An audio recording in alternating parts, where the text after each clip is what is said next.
بسم الله الرحمن الرحيم. السلام عليكم ورحمة الله وبركاته. سو دواada daawadayaal waa barnaamijkeenii daraasaadka Soomaalida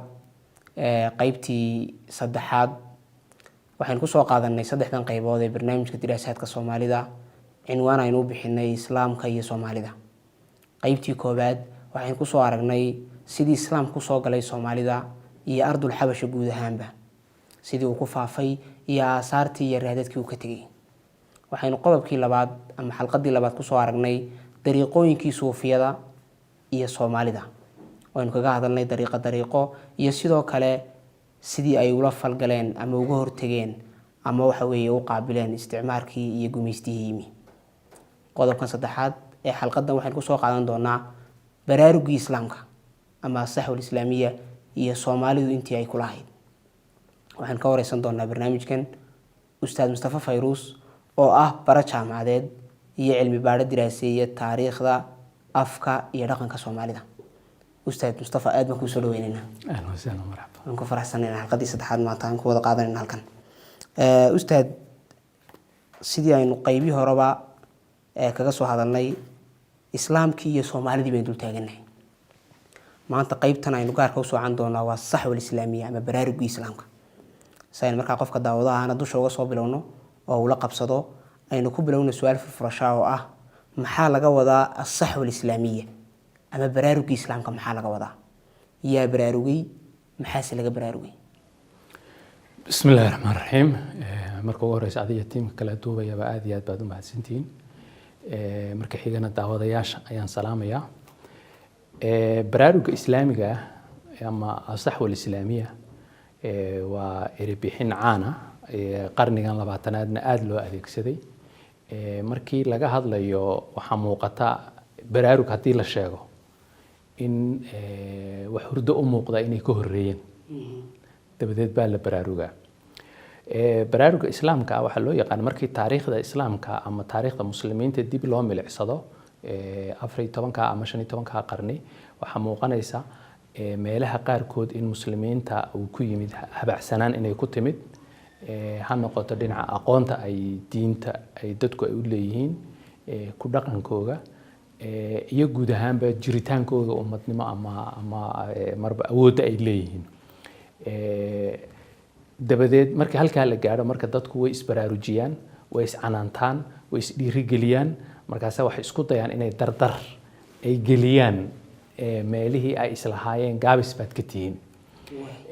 xilliyo kala duwan bay marka arrintaasi ay soo dhacday. tusaale ahaan waxaynu soo qaadan karnaa qarnigii 12aad ee miilaadiga markii ay abuurmayeen duruq suufiya waxay ahayd baraarug xilligaa dhacay. waxay ka baraarugeen baahi jirta loo baahan yahay, baahidaana ummadda qabta dabcan dadkii markaa joogay iyo maamulkii joogayna muu buuxinin baahida. waxaa la isla gartay yani waxaa la istusay waxgaradkii muslimiinta markaa joogay culimadii in meesha banaanaatay ama meesha gaabiska ah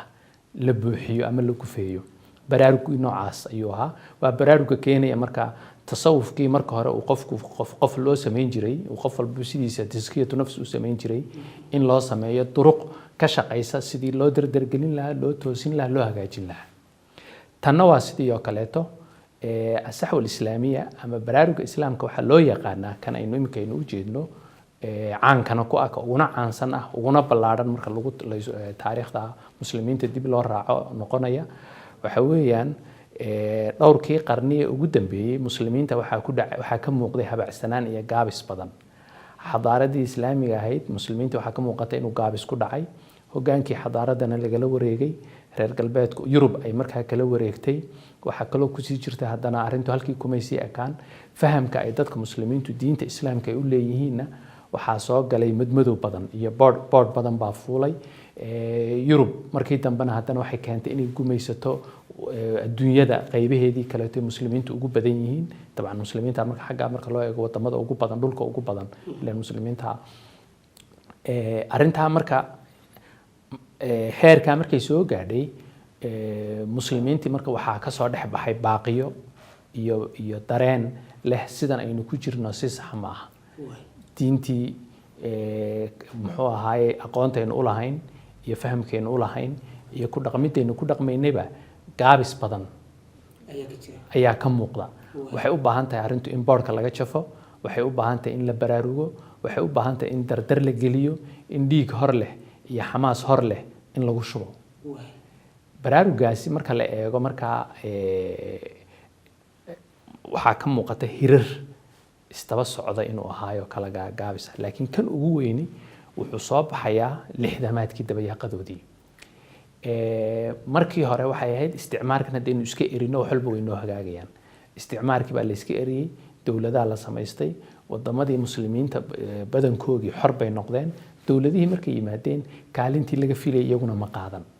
waxaa la islahaa mogtahay baahi baa jirta ummaddan inay hagaan, wixii kaalintii laga filayay saluug baa ku yimid. marka halkaa waxaa ka abuurmay baraarug loo yaqaano baraaruga islaamiga ah. baraaruga islaamigii waxa uu caalamul islaami kasoo hana qaadayaa lixdanaadkii, dabayaaqadii lixdanaadka si xoog leh. mawjadiisu waxay aada ugu sareynaysaa toddobaatanaadkii iyo siddeetanaadkii. markii sagaashanaadka lasoo gaadho muxuu ahaaye mawjadii hirkii sidii hore wuu kasoo yar khafiifayaa, oo xamaaskii hore iyo firfircoonidii hore iyo nashaadkii badnaayee hore iyo hoos buu uga soo yardegayaa. marka la eego baraaruga islaamigii laba qodobo waaweyn ayaa lagu soo ururin karaa. yani khitaabka iyo hadalku siduu u dhigmayay in qofka lagu baraarujiyo islaamnimadkiisa, haybtiisa. waxaa leeyahay qofkiisa oo muslimatid ha haddana ma tukatid, miyay isqabanaysaa inaad adoo muslima aadan salaadii tukanayn, adigoo muslima inaadan soomayn, adigoo muslima inaadan diintaadii baranayn, adigoo muslima maadaamaad muslim tahay waxyaabihii lagaaga baahnaa diini ahaan ka dhabee. marka waxaa lagu dhaqaajinaya qofkii wax lagu magacaabi karo iltizaam fardiya. waxyaabihii waajibaadkii ilaahay uu saaray, axkaamtii diinta laga rabay qofku inuu fuliyo, inuu naftiisa ku dabaqo. waa baraarujin qofkii xaggaa lagu baraarujiyey. qaybta kaleeto ee uu leeyahay waxa weyn iyaduna in la leeyahay adigu soo qof muslimatid ahaa xil baa kaa saaran inaad diintaada u adeegtid, inaad qayb ka qaadatid, inaad dadka kale sii baraarujisid, wixii kaalinta aad qaban karta ama kaaga aadan inaad ka soo dhalaashid ama aad wax ka qabatid. marka halkaa waxaa ku jirta qaybna qofka waxaa lagu dhaqaajinayaa isagii inuu iltizaam tadayunkiisii ku dhaqmidiisii diinta tadayun ama iltizaamka markaynu waxaan ula jeednaa inuu qofku diintii ku dhaqmo, ku dhaqmitaankiisii diinta isagoo ka dhabaynaya islaamnimadkiisii inuu sameeyo. talabaadna inuu xil ka saaran yahay inuu hawl qabto, masalan dadka kale baraarugsanayn inuu sii baraarujiyo iyo waxyaabaha la midka ah. marka halkaas waxa weeyaan baraaruga islaamigu sidaas uu ahaa. wuxuu ugu xamaasadiisu ugu kululayd cirka uu aada isugu shareeray toddobaatanaadkii iyo siddeetanaadkii ayay ahayd. waxaa ku cusbay dabcan mar walbaba qarniyada soo taxnaa barashada diintu ma go-in, ama hoos bay u dhacaysay ama kor bay u kacaysay, marba waa xilli. laakiin zero marna may tegin. ku dhaqanka diinta ay dadku ku dhaqmayaanna marna way soo kordhaysay, marna hoos bay u dhacaysay, laakiin marna zero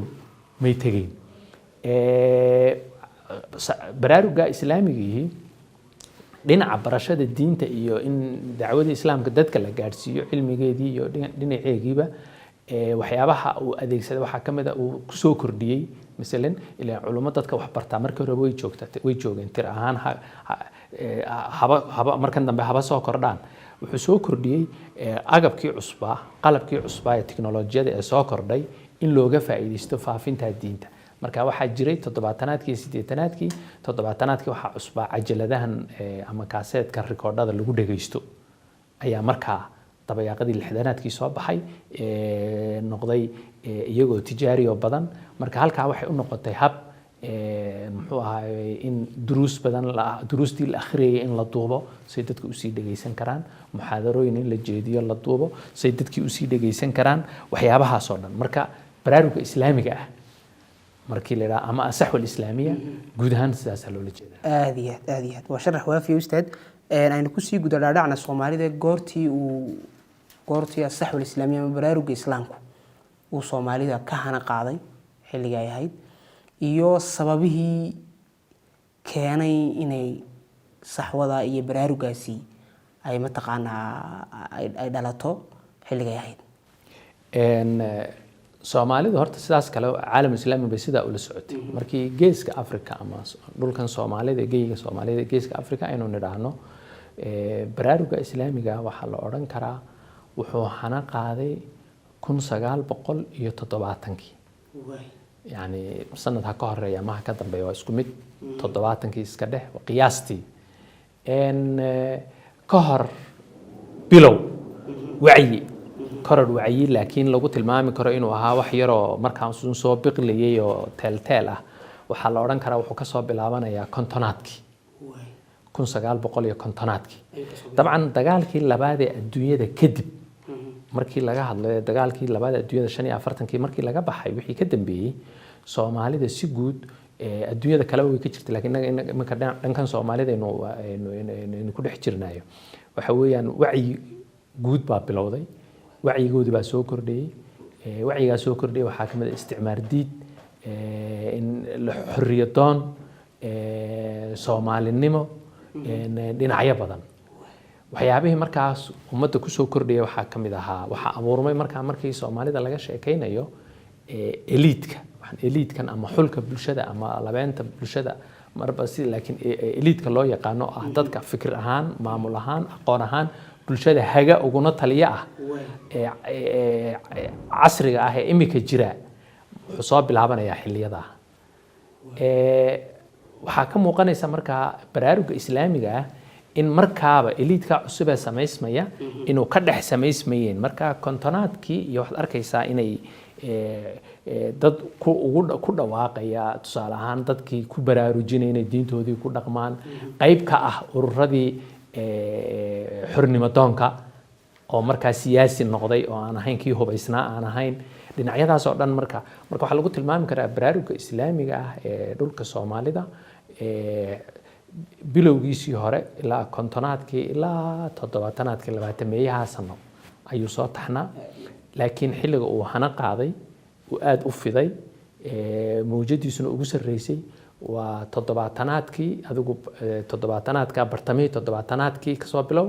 ilaa bartamii 90aadkii 70aadkii 80aadkii ilaa bilowgii 90aadka mawjadaas baraaruga islaamiga aad iyo aad ayuu xooganayd taa ah sababaha horta waa shay dabiici ah marka dhinaca laga eego oo saynu tilmaanay muslimiintu markasta ay habacsanaan dareemaanba hurdada la iska kicin jiro waa la isbaraarujin jiray marka marba baahida jirta wax ku haboon si ku haboon bay ula falgalayeen ummadaha kalena way leeyihiin taban markii la eego marka xilligan baraaruga islaamiga waxyaabaha iska daba yimid waxa kamid ahaa muslimiinta geeska Afrika oo ay Soomaalidu hogaaminayso laf dhabar u ahayd dagaalkii Axmed Gurey wixii ka dambeeyay waxa ku socday burbur garaafkoodu hoos buu socday burburkaas wuxuu soo soconayaa ilaa 3 qarni oo burbur markii waxa kamid ah mesela hogaankoogii baa burburay imaaraadka ilaahayeen wuu burburay waxyaabo fara isticmaalkii baa yimid haddana isticmaalku wuxuu sii xoojiyay burburkoogii markii hore waxay ahayn ummad yar rafanaysa wuxuun u yar harsan yihiin markuu isticmaalku yimid hogaankiina kala wareegay kaasna waa dhinaca waxa kamid ah markii diinta loo yimaado waxay timid noloshii casriga ahayd hab nololeed cusub huwan waxaana ka horeeyay dhowr qarni oo burbur iyo habacsanaan ah waxa yimid isticmaalkii hab dhaqan cusub wata tacliintii isagu dhiiri gelinayay hab dhaqan cusub ay wadataa dadkoogii si kale u fikirayaan arintaas marka waxay u arkeen dadkii in diintu kaalinta ay noloshooda ku lahayd inay aad isu dhintay tusaale ahaan waxyaabaha u soo baxaya waxaa kamid ah markii la isku yimaado salaada yani shacaa'irta muuqata waxa kamid ahayd salaada marka loo yimaado dadka tukadaa way yaraayeen dadka tukada ee number ahaan aad u yar waxay u sii badnaayeen ragga waaweyn midalan waxa aan ahayd in qof dhalinyaro tukanaya la arko waa laga yaabaa qof kitaab raacdo xerow ah oo markaa iska yaraayo boqolaal qof aan ka badanaynin in la arko qof dhalinyaro tukanaya ama qof dumar oo tukanaya waxay ahayd kuma salaadii soonkii dadka waaweyn soonka way kaga fiicnaayeen way ku yar xilligaas soonka waa laga yaabaa soon in ka tukana inuu sii marka xaggaa marka la gaadho dhinacii barashadii iyo ku dhaqmidii iyo wuxuuba hoos bay u dhaceen haddana waxaa kaloo weheliyey qiimayntii diinta la qiimeynaya qofkii wixii way ka maqan yihiin ama aqoon uma leh ama kuma dhaqmo laakiin haddana waxaa soo baxayba dad inay ka tegeen ku faanaya oo u arka ilbaxnimadii inay sidaa tahay xorriyaddii baa la qaatay xorriyaddii markii la qaatay maamuladii Soomaalidu ay yeesheen kaalintii la filayay ma qaadanin si guud baa loo suluugay maamulkii dowladnimada markii loo eego ku dhaqmitaankii diinta iyo dhankaasna ayagana kaalin kuma soo kordhinin halka marka waxa abuurmay inay dadku yiraahdaan marka aynu sixil qaano sidana si lagu jiri kara ma ahe waa inaynu sixil qaanaa wax garadkii bulshada marka halka sababahaas la oran karaa waana wax intooda badan caalam islaami ay kala simeeyeen aynu kala simanahay Soomaaliya way si wanaagsan ustaad haddii aynu ku sii durugno ustaad oo mashruuc kaste oo aynu yiraahno fikir iyo ficil isku saaran waxa ugu weynee mataqaanaa lagala xisaabtamo waa wax qabad waa muxuu qabtay mashruucaas fikir waliba mashruuc fikir weyn oo ilaahay la xiriirsan wata waa in ficilkiisii wax qabadkiisii bal wax la iska weydiiyo talabaad oo su'aasha iyadana si u hoos tagaysa baraaruga ama saxwada islaamiga maxaa la oran karaa Soomaalida diin ahaan maadaama baraarug qofeed iyo baraarug jamaaciya iyo waxaas oo dhan jireen muxuu farka geystuu taray waa su'aal weyn dabcan waa wax la isweydiin karaa saxwada ama baraaruga islaamiga muxuu ku soo kordhiyay Soomaalida diin ahaan muxuu u taray maadaama magacii diintaba wato sidaynu tilmaanay laba dhinac oo waaweyn ayay ahayd in dadka aqoonta ay diinta u leeyihiin iyo fahamkooda sare loo qaado ku dhaqankooda iyo iltizaamkoodana in la kobciyo labadiiba markaynu labadaa qodob aynu ku qiimayno waxaynu arkaynaa barashadii diinta islaamku baraaruga islaamku inuu kaalin ka qaatay sidii uu kobcin lahaa wuxuu ku soo kordhiyay dhinaca barashada la oran karaa halkii markii hore culuumta diinta islaamka waxa baran jiray dad cilmi ahaan inay u bartaan ay ku takhasusaan ay culumo bari noqdaan waa dadkii xirta loo yaqaanay waa talabatul cilmi iyagu markaa waxay ugu cilmi ahaan bay u bartaan laakiin dadweynaha kale aqoonta ay leeyihiin aad ayay u koobnayd may badnayn yani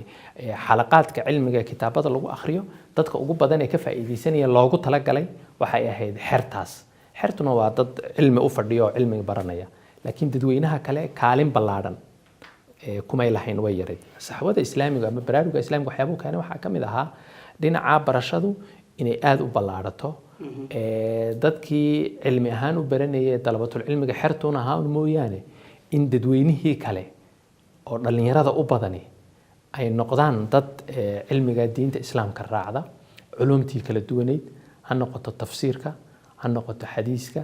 ha noqoto fiqhiga ha noqoto siirada ha noqoto culumta carabiga intaasba waxay ahayd waxyaabaha aad culum markii hore aan aad loo darsi jirin sida siirada oo kale ayaa kamid noqotay waxyaabaha ku soo biiray waxa kamid ah tusaale ahaan hadaynu tafsiirka u soo qaadano kaleeto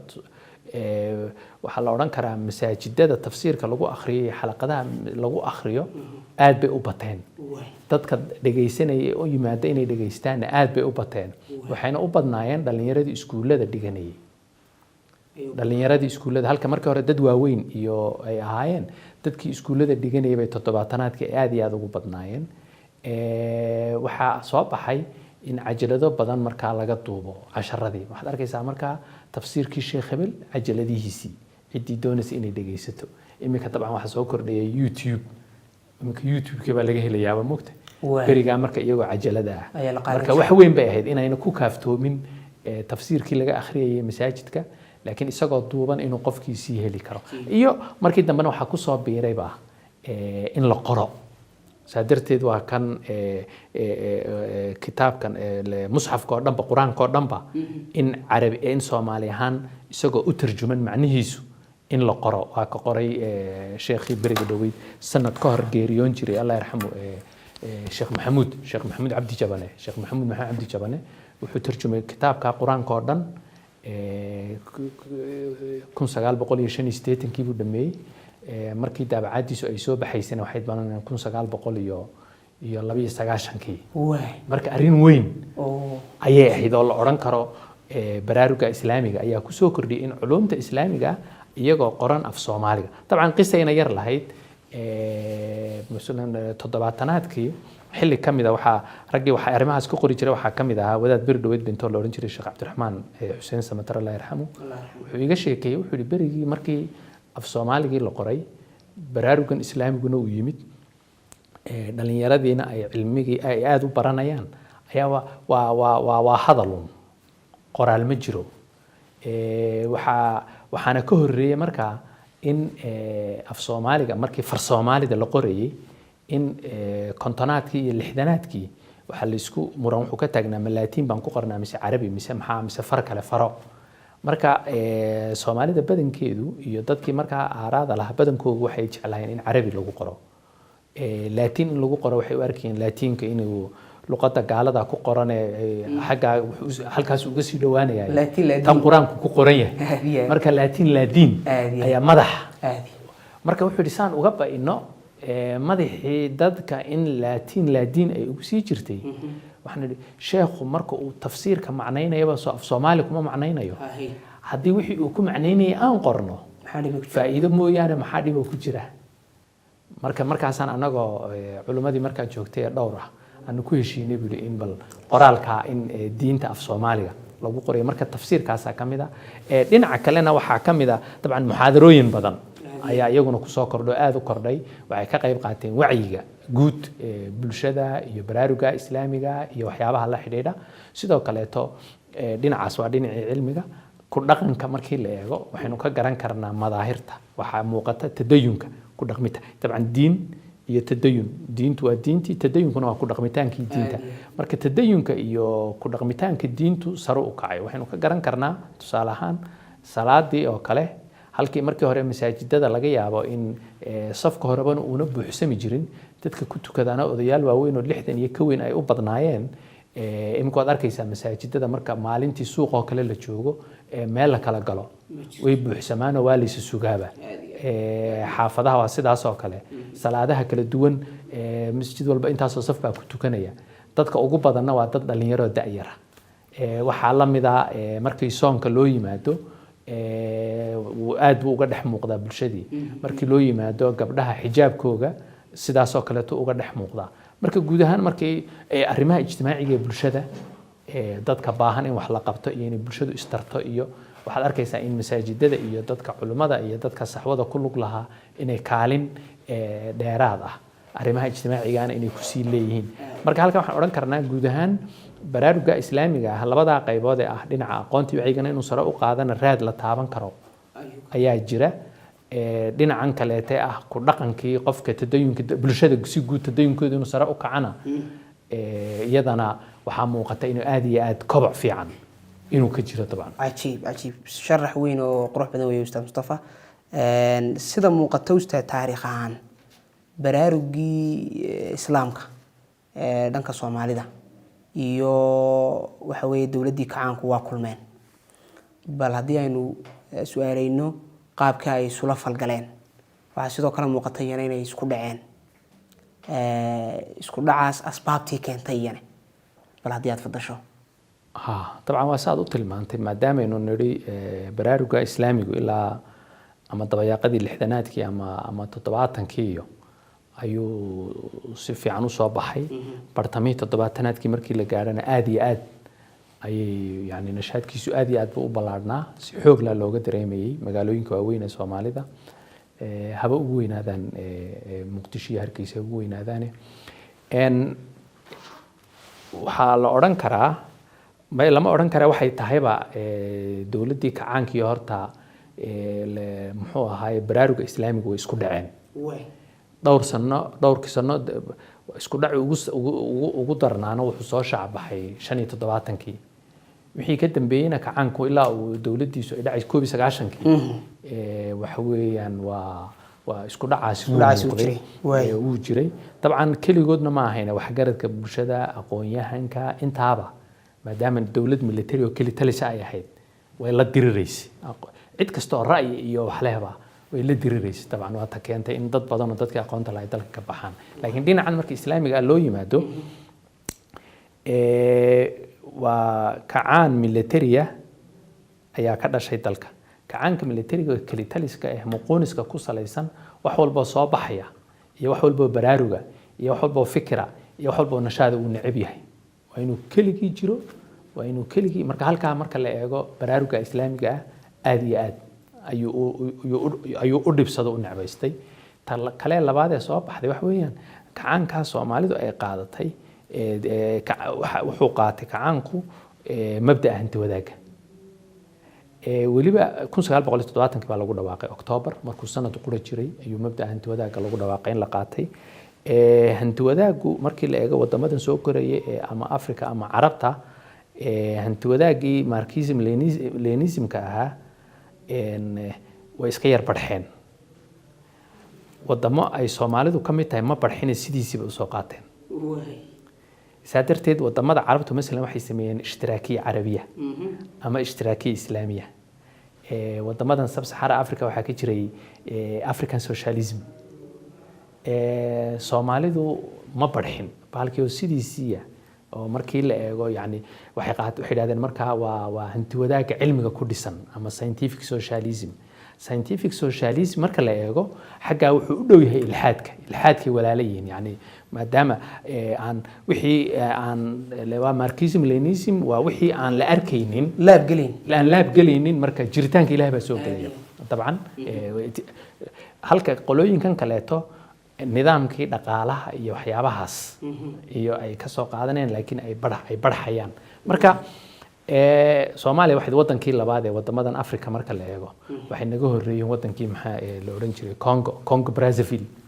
scientific socialism kadibna Soomaalida labaysay oo qaadatay 70kii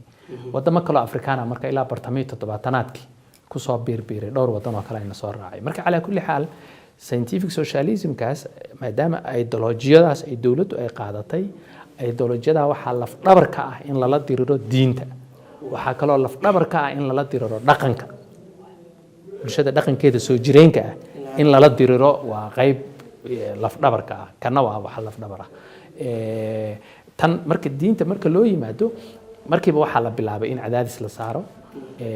qolooyinkii nabad sugiddu ay ka shaqeeyaan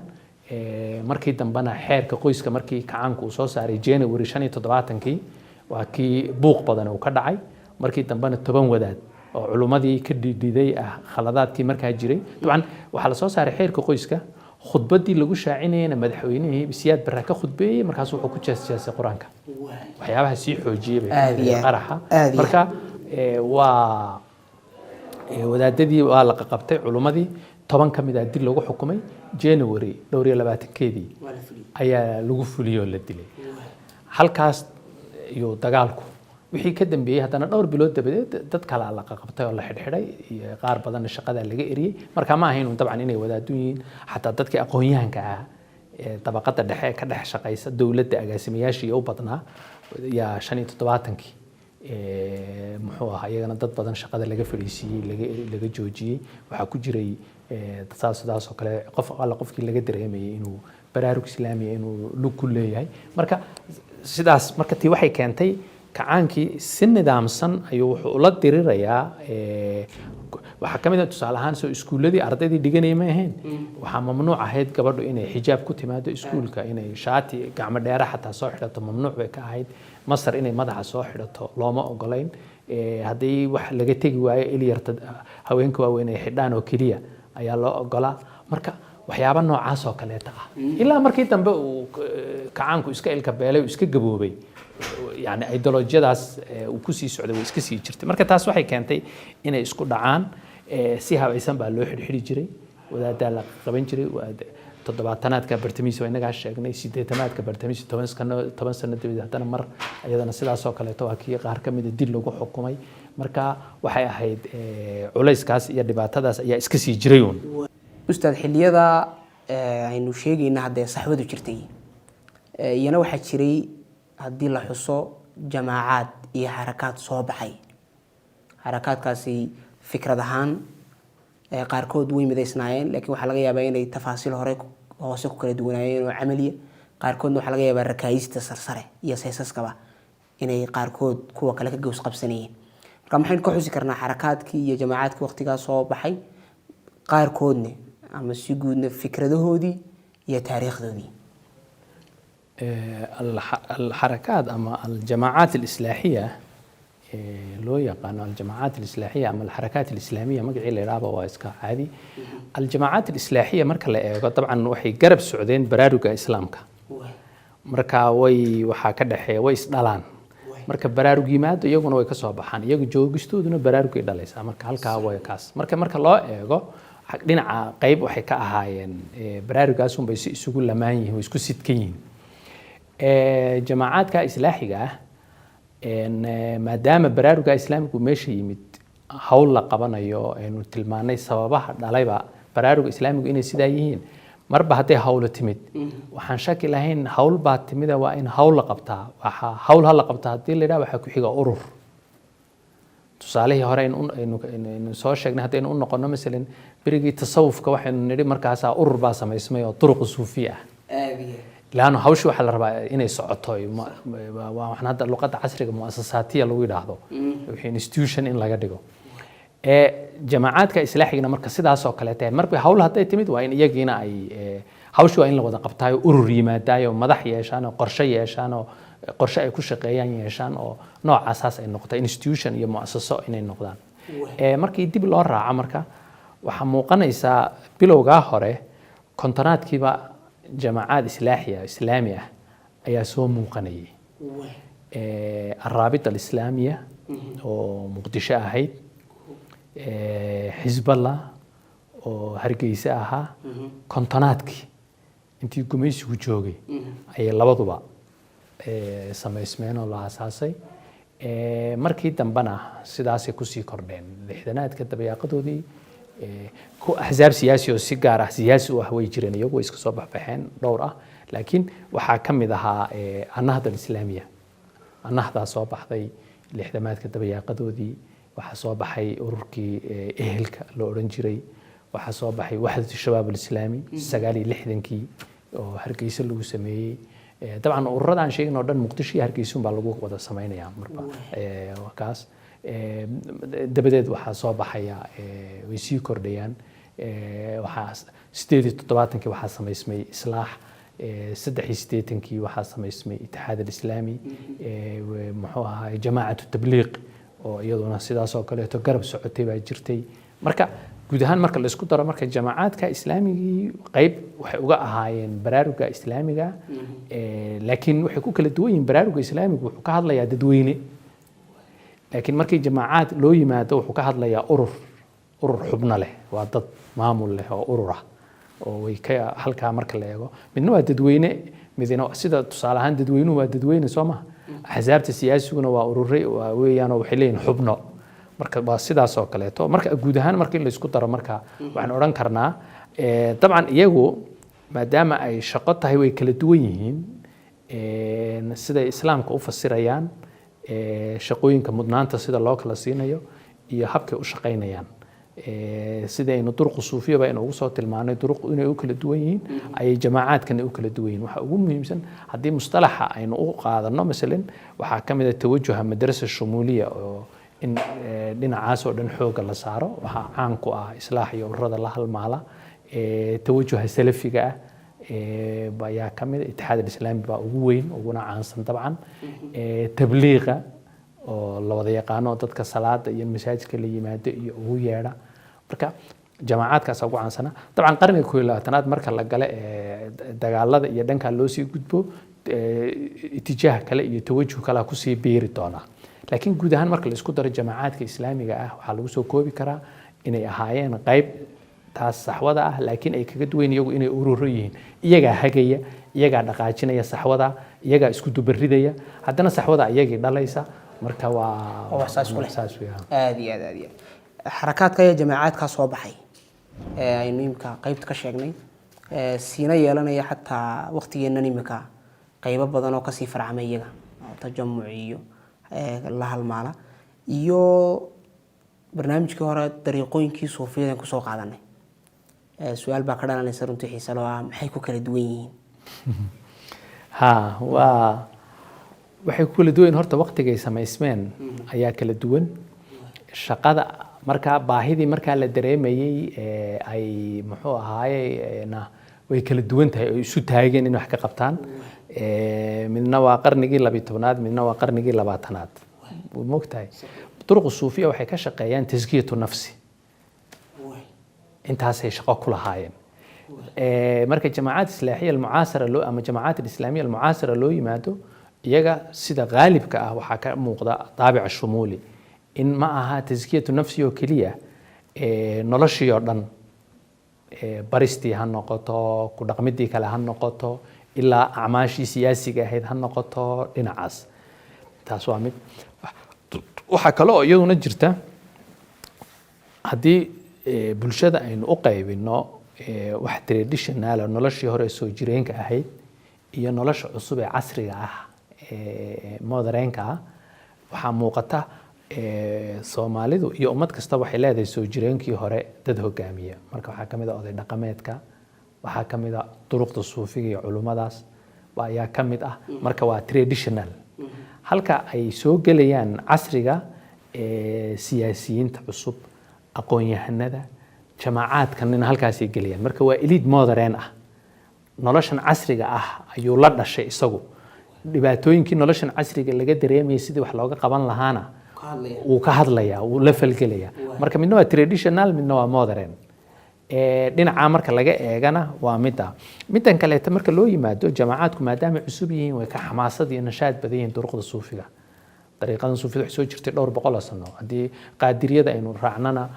waxa weeyaan ba ilaa 5-6 qarni ugu yaraan intaynu garanayno ama wayba ka sii horeysay marka dhulka Soomaalida aan ka hadlayno dabcan weeye markii halkaa la eego marka qoladan way ka nashaad iyo xamaas dabcan cidda cusub mar walba ka xamaas iyo nashaad badan tahay dadka kaleeto dhinaca kalena marka loo yimaado waxa weeyaan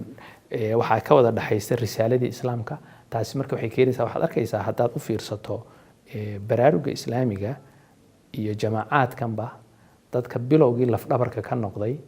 udub dhaxaadkana u noqday waa dadkii duruq suufiya ka tirsanaa ama ubadkoodii waayo iyagaa diintii ku dhex jiray iyagaana diintii garanayay iyagaana in kaalintan la buuxiyo kaalintan inay bannaantahay la buuxiyo iyagaana marka saa darteed haddaad dib u raacdo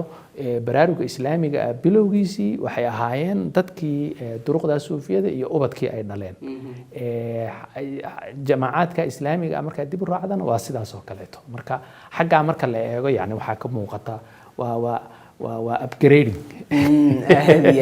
upgrading waxa soo baxay generationkii cusba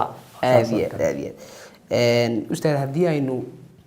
barnaamijka qaybihiisii ugu dambeeyay ku sii siqaynaaye aynu su'aalayno su'aal ah xarakaadka iyo jamaacadka islaamiga ee soo baxay ee saxwadu dhashay waxa ka dhashay dhexdoodii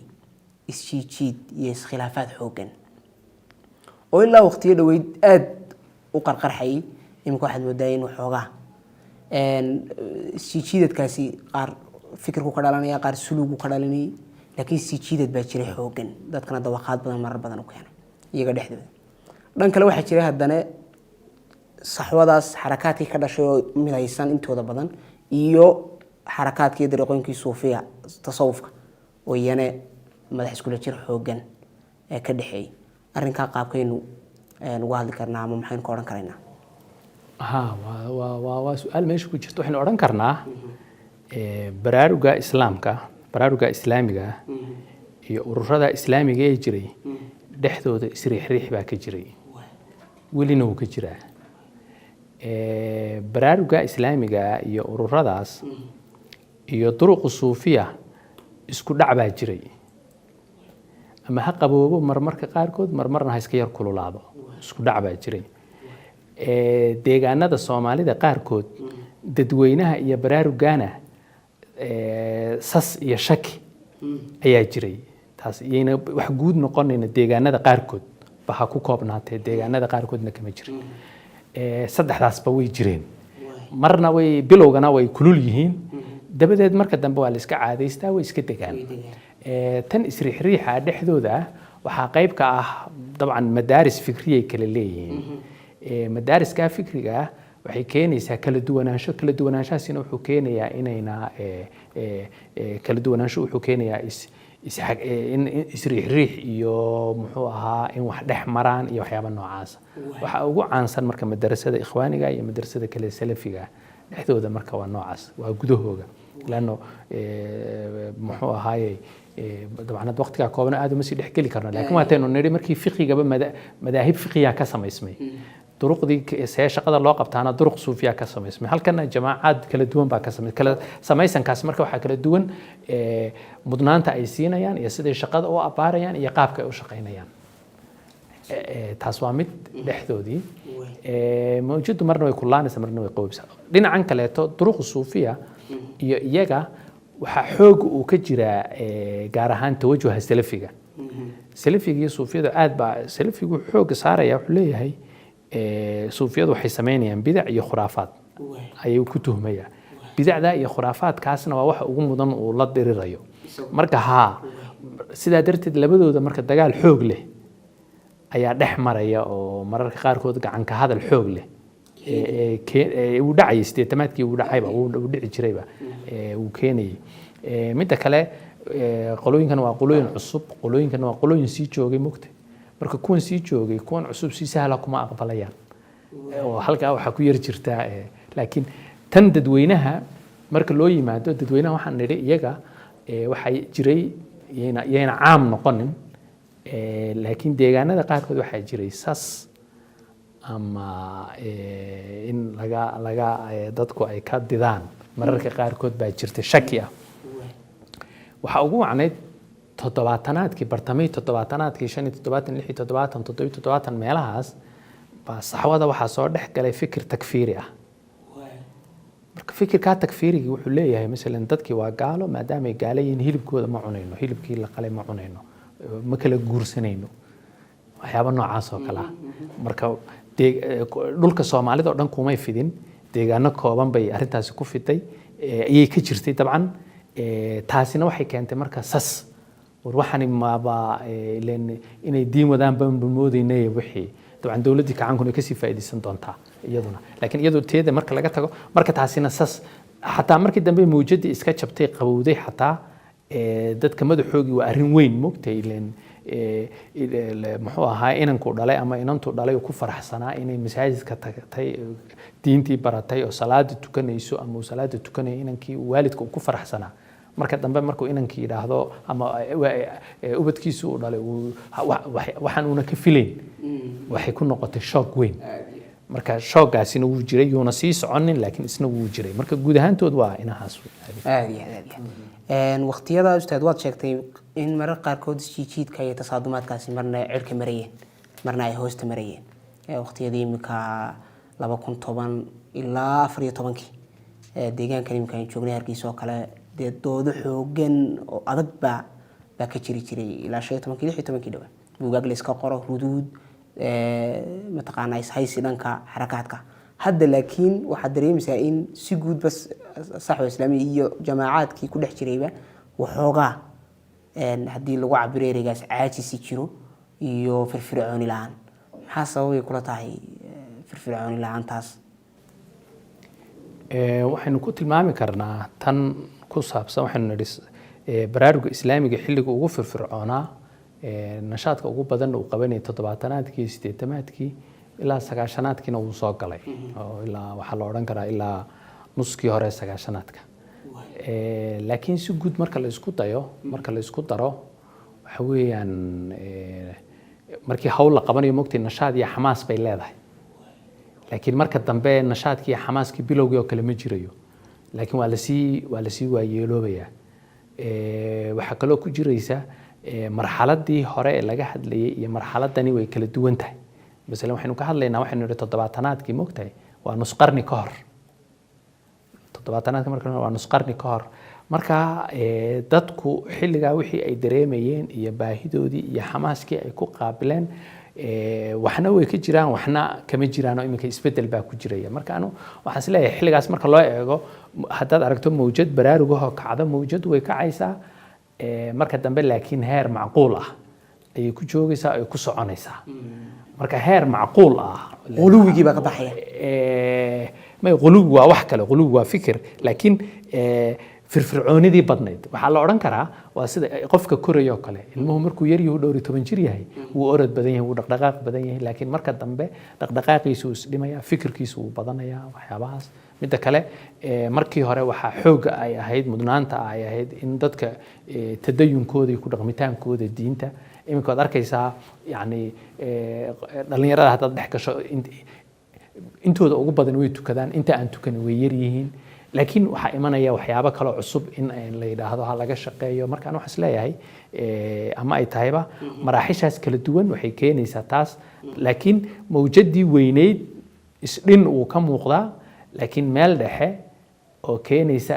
inay waxaan sii socon karaan ay irbadu haysataa baa la odhan karaa hadda aad iyo aad ustaad baad u maasantay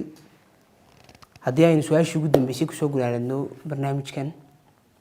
iyo sidoo kale saddexdii barnaamij ee taxnaa ee islaamka iyo soomaalida aynu ugu magac darnay soomaalida soo yaalinta aynu kasoo bilownay soo gelitaankii uu islaamku soo galay ilaa faafidiisii wax ku dhow amaba 15 qarni baa hadda laga joogaa markaynu dib u milicsano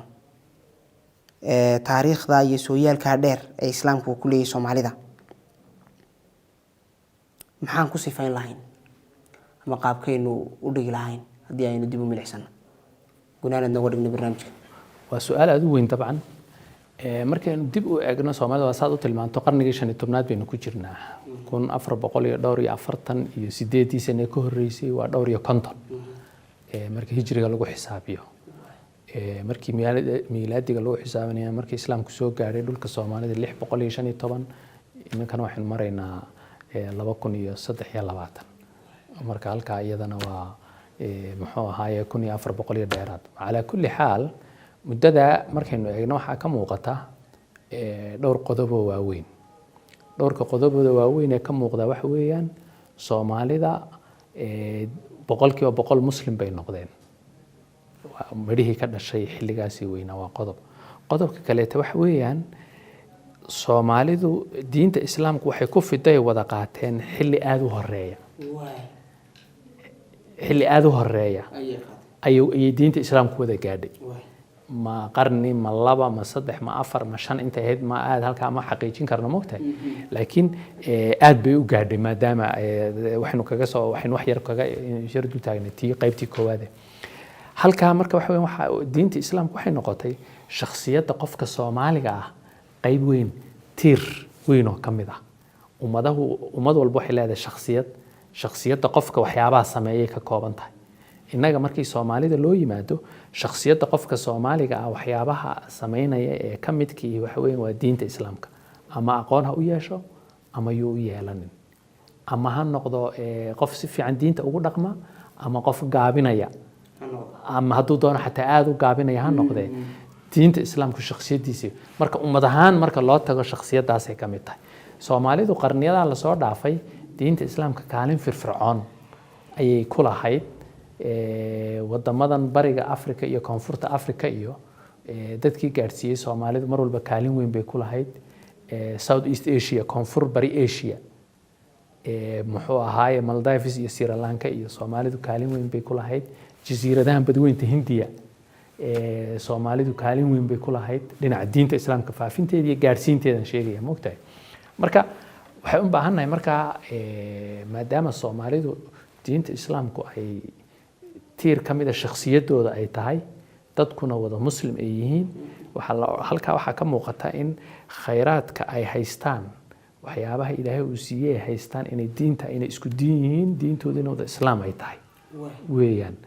sida isku af ay u yihiin khayraadka loo dhulka aaba marka waxyaabaha u baahan in la isweydiiyo wax weeyaan marka khayraadka dhulka la joogo in la soo baxno aan ka faa'iideysanaynaa baa la dhaayo maxaynu uga soo bixi weynay baa la isweydiiyay oo la isku canaantaa moogtahay waxyaabaha u baahan waxa kale kamid ah dadku inay tahay inay isweydiiyaan waxyaabahan macnawiga ah ee Ilaahay uu ina siiyay iyagaba maxaynu uga faa'iideysan weynay sida ummadnimadkeena aynu ugu dhisi lahayn aynu uga faa'iideysan weynay sida afka maadaama la isku aflay sida diinta marka diintu islaamku nebi maxamed calayhi salaatu wasalaam markii wuxuu ka shaqeeyey siduu ummad u dhisi lahaa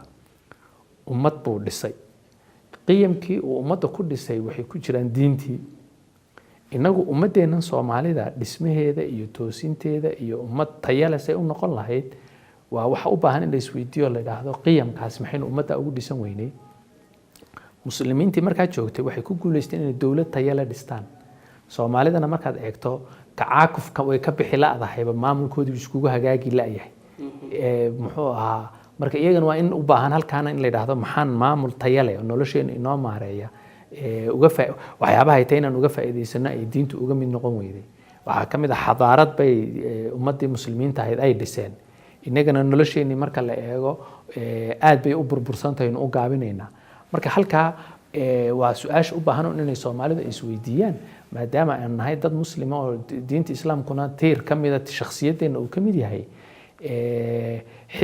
fursad aynu haysano weeyaan xilna wuu inaga saaran yahay inaynu diinta islaamka uga faa'iidaysano sidii ay u noqon lahayd mid nolosheenna dhista nolosheenna saan u maarayn lahayna hagta marka arrintaas sidee baynu u yeeli karnaa